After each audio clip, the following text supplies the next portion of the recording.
Public policy and current issues. Many serious issues confront the British political system today. Some of the most important are the evolving relationship between government and the economy, transparency in government, relationships with the European Union, terrorism and cohesion, relationships with the U.S., and devolution and constitutional reform. The evolving relationship between government and the economy. The historical basis for Britain's political economy is liberalism, the philosophy that emphasizes political and economic freedoms for the individual and the market.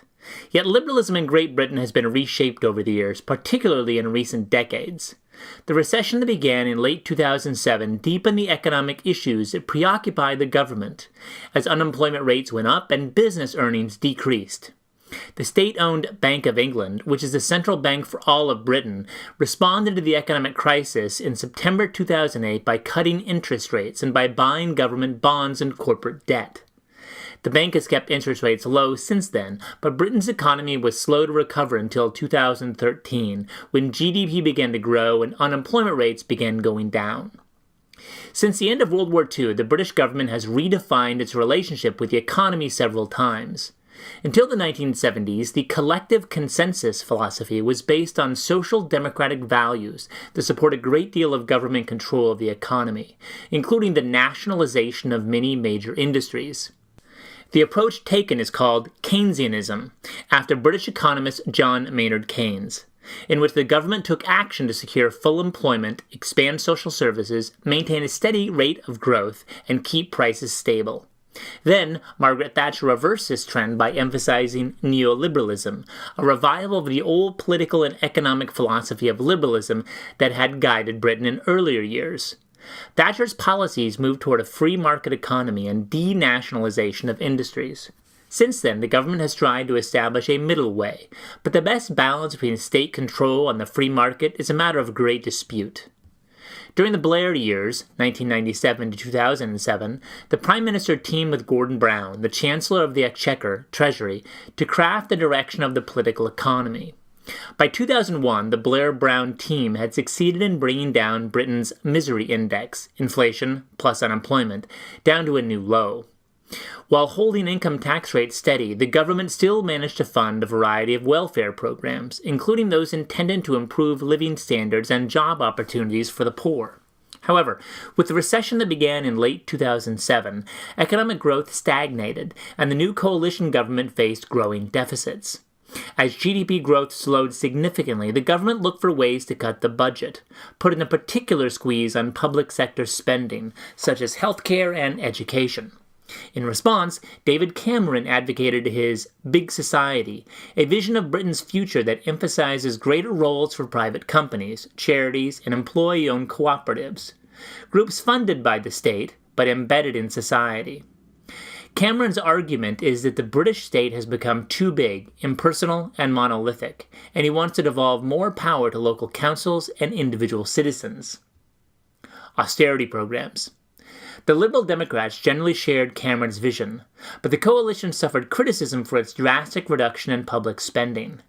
In 2010, the government introduced an austerity program, a series of reductions in public spending intended to cut welfare and other public institutions. One example is the government planned to shift college tuition costs from the state to students by raising the maximum fees English universities can charge. In 2010, Parliament voted to increase the maximum from $5,400 to $14,500 by 2012, an action that sparked angry protest demonstrations from students. Most universities appear to be setting tuitions at the maximum level, leaving Cameron's government open to further criticism. Although austerity programs were meant to end in 2016, in 2014, the Treasury extended the austerity period until at least 2018. Protests of the government's austerity plans have grown louder as the economy has improved, with many people concerned about welfare cuts that have reduced Social Security benefits. Disability rights groups have argued that budget cuts disproportionately affect disabled people. Critics point out that the use of food banks has increased as benefit claimants feel the pinch of government cuts. Healthcare issues. The attempt to balance the budget is illustrated by debates over what to do with the National Health Service. Many support it, saying that the British population is much healthier than it used to be, and that the British working class has especially benefited. However, the system is challenged by the aging population, a general trend in most mature democracies today. Others criticize the service for the increasing expense of the government and for a long wait list for medical treatment. Private medical care is becoming more common, but many Britons want to keep the NHS, especially if it can be reformed. The NHS and education were ring-fenced and protected from the austerity program's spending cuts, but the high cost of healthcare is still controversial. In 2012, after much debate, Parliament passed the Health and Social Care Act. At its heart are plans for a radical restructuring of the health service, which gives general practitioners control of much of the NHS's annual budgets, cuts the number of health bodies, and introduces more competition into services, all with the intention of reducing administrative costs, something that the government says is essential if the health service is to cope with the ever-rising cost of caring for an aging population and new expensive medicines and treatments. Transparency in government. The British government has long held a solid reputation for its transparency, so the parliamentary scandal that broke in the spring of 2009 was surprising to many people around the globe. The Daily Telegraph reported first on expense reports from Labour ministers, then on Labour backbenchers, and finally on Conservative and Liberal Democrat MPs.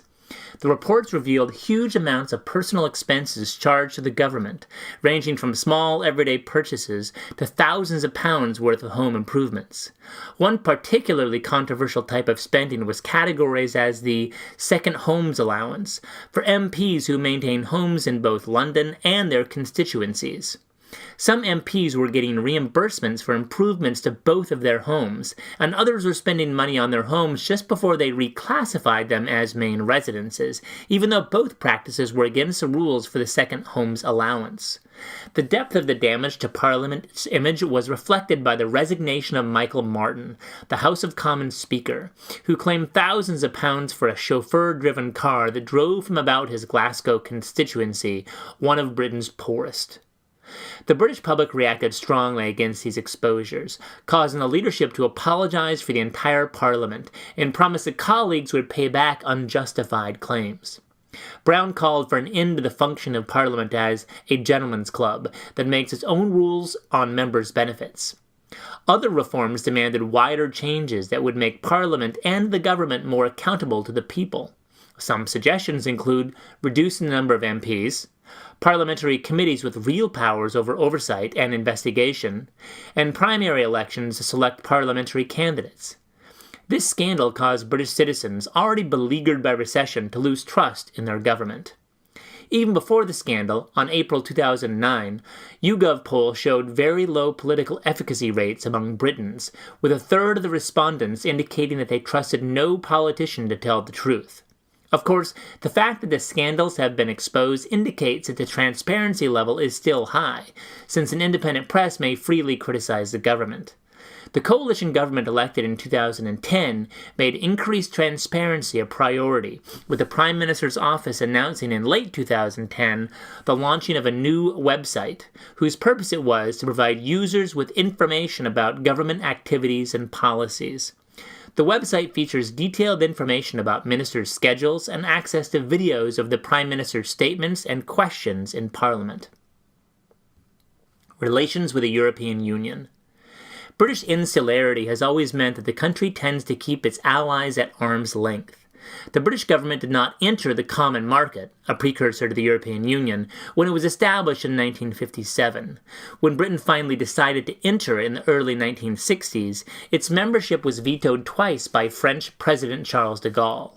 Finally, in 1978, Britain joined the common market, but the Thatcher government was opposed to rapid integration of European markets, and she was adamantly opposed to the adoption of the euro in place of the pound. Under Prime Minister John Major, Britain signed the Maastricht Treaty that created the European Union, and under Labour's Tony Blair, the government was still more favourable. When the Labour government first took power, it openly advocated adoption of the euro and further integration with the EU. However, once in power, Labour backed away from its initial commitment, although during the 2005 campaign, Blair promised future referenda on the new EU constitution and the euro. Since Blair's time in office, the EU constitution has been abandoned, but Britain's membership in the EU is still controversial, with the Conservative Party openly split over EU matters. Recent polls indicate that the percentage of British public who want to hold on to the British pound hovers around 50%, so it appears as if Britain will continue to play its age-old cat-and-mouse game with the European continent. However, Gordon Brown was much less vocal in his support for strong ties with the EU than Tony Blair was, and David Cameron has been caught between the conflicting wings of the Conservative Party, which cannot agree on Britain's role in the EU. Meanwhile, many British citizens expressed their disapproval of the EU in 2015 elections by supporting UKIP candidates, who received about 12.6% of the total vote. In 2013, bowing to pressure from Eurosceptics in his party, David Cameron promised a renegotiation of the UK's membership of the EU, followed by a popular vote on whether to stay in the bloc. If his party won the 2015 general election outright, which it did, Cameron reiterated the party's commitment to hold an in-out referendum on Britain's membership of the European Union by the end of 2017, following negotiations with EU leaders. Government-sponsored legislation to authorize a referendum was introduced in the House of Commons in May 2015. Terrorism and violence. Tony Blair aptly described the changes in the nature of terrorism in Britain in an essay published in The Economist at the end of his tenure. Over 10 years, I have watched this, terrorism, grow. If you had told me a decade ago that I would be tackling terrorism, I would have readily understood, but thought you meant Irish Republican terrorism. The meaning of terrorism certainly changed after 4 British Muslim suicide bombers attacked the London transit system in July 2005, killing 52 people. 2 other major terrorist plots were uncovered in 2006, and in 2007 several car bombs exploded, one outside a London nightclub, one near Trafalgar Square in London, and one in the Glasgow airport. Within 4 days of the car bombs, the main players had been arrested. The government is now earmarking extra money for security. A mosque watchdog is in operation. And the MI5, British Security Service, is keeping track of many suspected terrorists. In his first press conference as Prime Minister, Gordon Brown reacted to the 2007 attacks by affirming his government's commitment to nonviolence and expressed his distaste for the extreme message of those who practice violence and would maim and murder citizens on British soil. Shortly afterward, the government began a pilot curriculum to be taught in some Muslim religious classes that emphasizes nonviolence among British Muslims. The program has been criticized for singling out young Muslims for civics lessons, and the British government is still struggling with how to isolate the extremist Muslim minority from the moderate majority. One of the thorniest issues of all is maintaining a cohesive society, despite the demographic changes of recent years. Torn between the task of narrowing the social, economic, and cultural gap between Muslims, especially in poor urban areas of northern Britain, and the rest of society, and simply fighting terrorism, the government believes that it must at least do the latter. Probing and preempting attacks by Muslim extremists occupies about 75% of the energy of the British security services, who've had a fair amount of success in uncovering terrorist plots before the last minute, according to a report in The Economist in February 2009. The riots that broke out across Britain in the summer of 2011 also increased anxiety over maintaining law and order, even as Britain struggled to understand why the rioting occurred. Recent budget cuts have made it more difficult for the police to do their job, and security measures were strong as London hosted the Olympics in 2012. Tensions increased after the G4S, a company hired by the government to provide security during the Games, failed to fulfill its contract. However, the army deployed troops to make up the shortfall, and the Games passed without notable security scares. Relationship with the United States. When Tony Blair became Prime Minister of the United Kingdom in 1997, he took on a very ambitious agenda. Domestically, he wanted to sustain economic prosperity and increase social equality, as well as reinforce traditional British national identity and political institutions. Internationally, he sought to develop a new relationship with Europe in which the United Kingdom would play a central and self-confident role, and yet maintain a special relationship with the United States that had been in place since World War II. Blair's efforts seemed to succeed until the Iraq crisis drove Washington in the opposite direction from Paris and Berlin. France and Germany were outspoken in their criticism of the U.S. invasion of Iraq and of Britain's support for the war under Blair's watch. The crisis challenged the cornerstone of Tony Blair's vision that the United Kingdom could act as a bridge across the Atlantic. It damaged Britain's relationship with France and raised questions about the wisdom of its special relationship with the United States. It caused dissent within the Labour leadership and seriously undermined Blair's popular support, a situation that resulted in the party losing many seats in the House of Commons in the election of 2005 and eventually led to Blair's resignation in 2007. Since the election of American President Barack Obama in November 2008, the direction of U.S.-British relations has been positive. The global economic crisis required Obama and Brown, and then Cameron, to work together to address the problems. During Obama's state visit to Britain in 2011, both leaders referred to their essential relationship, and the two countries are crucial allies in building coalitions to deal with international crises. However, British budget cuts have seriously impacted the country's defense capabilities, so that the country's ability to provide real international military support is in question. Devolution and constitutional reform.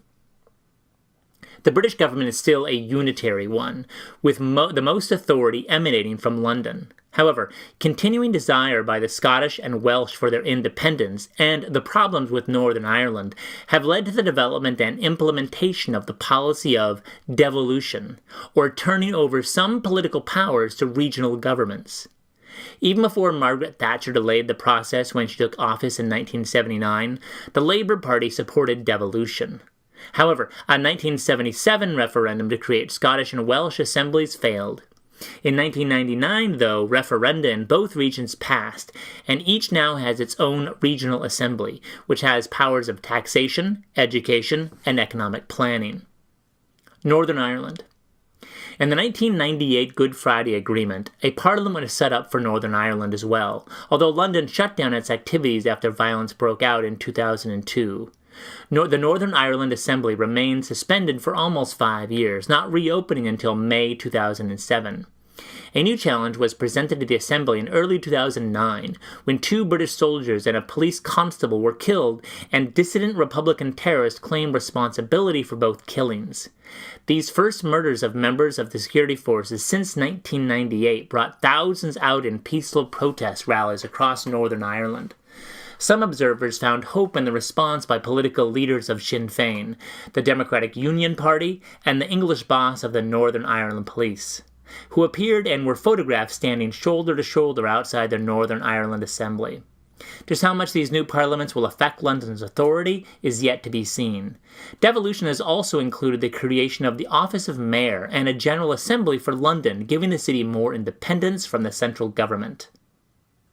Scottish independence.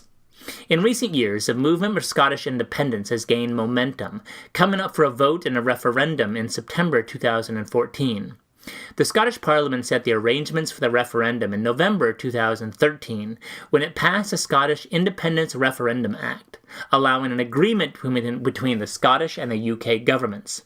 The campaign was intense, with both sides presenting heated arguments for their points of view. The question was, should Scotland be an independent country? The no side won with 55.3% of the voters, while 44.7% voting yes. The voter turnout of 84.6% was much higher than for any election or referendum in the United Kingdom in recent memory. Although the campaign for independence failed, it has many supporters, and most believe that the issue remains a viable one.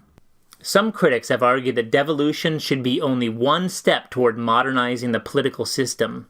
Other reforms under consideration include a written Bill of Rights for individual citizens, a written constitution, freedom of information, and a new electoral system.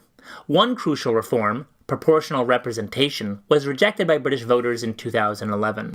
But its supporters are still numerous. Whatever reforms are made, Britain still retains a strong attachment to its many traditions, and the government's long list of accomplishments are not all in the past.